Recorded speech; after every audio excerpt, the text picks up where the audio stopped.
I'm Trevor, the CEO of the same foundation. The donation we received from Interbet helped us in procuring vital, life-saving medical equipment and PPE for Tygerberg and Whittier hospitals in the Western Cape.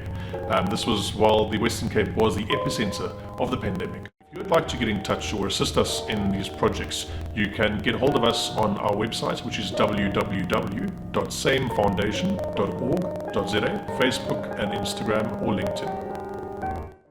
The fifth race on the card is a merit-rated handicap at the 94 level. So we're at the top of the scale, near the top of the scale, and they're going to race over 1,950 meters. All 9 runners at the time of recording will face the starter. D's a competitive event, and so it should be at this level.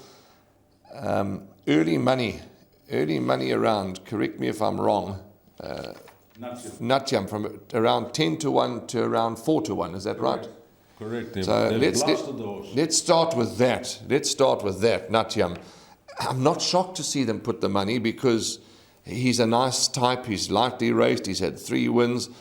His last 2 runs, it didn't quicken, wide, handy, faded, so valid excuses. Those were 2 runs in the Cape, back in the warm province of KwaZulu-Natal.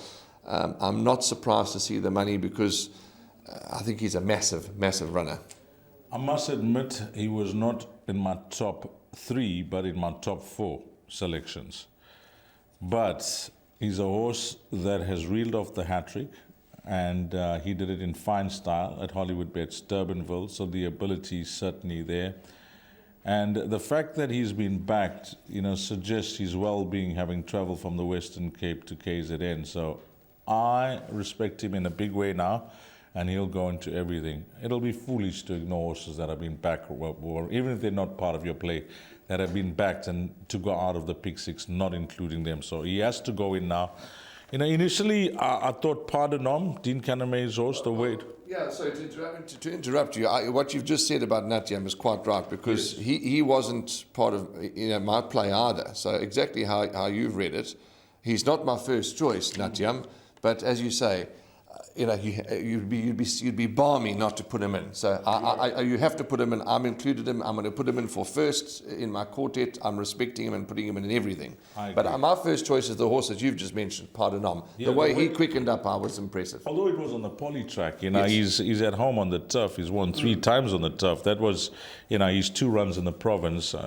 I don't know whether it's for lack of opportunity that Dean had to place the horse, that he had to run him in the poly track, but the Canamay Yard do superb with their horses on the poly track. So the way he won last time out, and I see, Warren, the big factor for me, he was only pushed up from an 86 to an 88. That's 1 kg. And although that form line hasn't held up, I think could be the right horse in the race.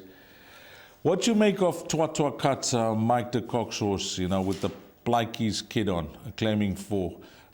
From an 85 to a 92, he was pushed up for winning so well with Richard Fourie, but they've taken out that penalty by, just using the claim 4. I think that's the thinking. Yeah, that's the thinking, Dees, but it was an impressive victory, and quite apt that Richard Fourie won it that day, Twatwa Cut. He beat Maka Frappe well, but I think Maka Frappe has run since, if my memory serves me correct, and didn't shape. But I stand to be corrected. Yeah, I think he's got a chance. I'm going to include him. Alison Wright's horses, I like number 8 of the 2. Agreed. No arguments there. I like Pirate Prince. I was big on him last time. He did let me down a little behind Willow's Wish. Willow's Wish is a horse that can never be ignored. He gets 61 kilograms. He's been at this course 3 times for a win in 2 seconds. That's quite a competitive event the more we discuss it. Yeah, it took a long time to win, but he really won well last time out, number 9, Willow's Wish. So, you'll have to lump the 61 kgs here, and also, being pushed up in the ratings after his win last time out, number 9, Willow's Wish. So, yeah, that is the way it is, Warren. Many, after our comments and possibly their assessment on how they read the race, it's very difficult if you want to go with my rule, which is have to be 4 runners now. If you get through with 4 runners, I think you win. I promise you, I think you win with 4 runners. If you can try and get through the minimum spend in this race, you'll win. But, 2, 7, 8, and then 9 and 4, that's 5 runners. I hate to go out when I include 5 runners out of the 9. So it's looking like a field race, isn't it? Well, it certainly is, and depending on how the punters structure it, again, it's all about budget. I was going to say, and without putting words in your mouth, yes, field race, because you look at a horse like Johnny the Thief. I know that Johnny the Thief hasn't run for 11 weeks. He's been walking out the pens, but he ran to the Shepherd. He's run to Safe Space. That was a winner in Joburg the other day. 3.5 lengths of Flagman. 52.5 kilograms, drawn 1.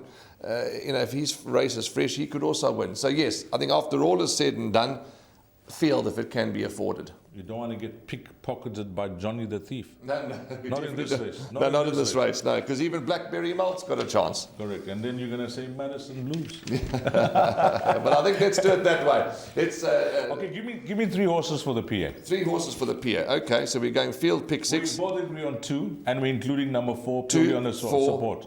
2, 4, 9 for me. 2, 4, 2, 9. 4, 9 for Warren. I'm going to go 2, 4, 8. So the only difference 8 and 9, but 2 and 4 going to be the common numbers in race number 5.